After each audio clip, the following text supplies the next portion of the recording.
আসসালামু আলাইকুম। আজকে নিয়ে আসলাম 12 নাম্বার কৌশল। 12 নাম্বার কৌশল, নামটা 12।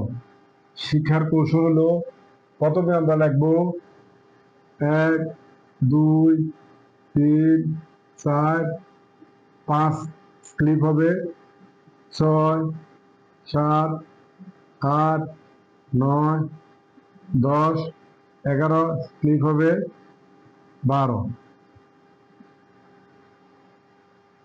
এভাবে সিরিয়াল আমরা লিখে বলবো 2 4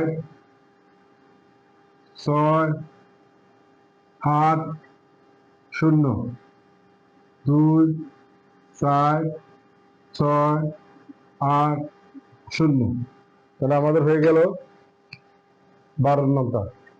দেখেন, সহজভাবে আপনার বাচ্চাকে শেখানোর জন্য, এবং যারা টিচার আছেন, যারা অভিভাবক আছেন, আবার যারা দেখতেছেন, সবাই, সকল ছাত্রছাত্রী, সবার জন্য এটা একটা সুন্দর কৌশল।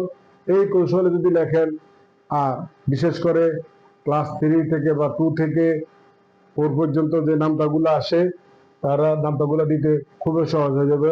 তাদেরকে কৌশলটা শিখিয়ে দিবেন। আর যে কোনো সময় গুণ ভাগ বিয়োগ ভাগ পূরণ করতে সময় এগুলো কাজে লেগে দেবে। তো সবার যদি পছন্দ হয়ে থাকে, অবশ্যই ফলো দিবেন, ভিডিওতে ক্লিক করবেন, লাইক দিবেন, বেল বাটনে ক্লিক দিবেন, শেয়ার করবেন, লাইক করবেন, অবশ্যই আমার পাশে থাকার জন্য সাবস্ক্রাইব করবেন। আসসালামু আলাইকুম।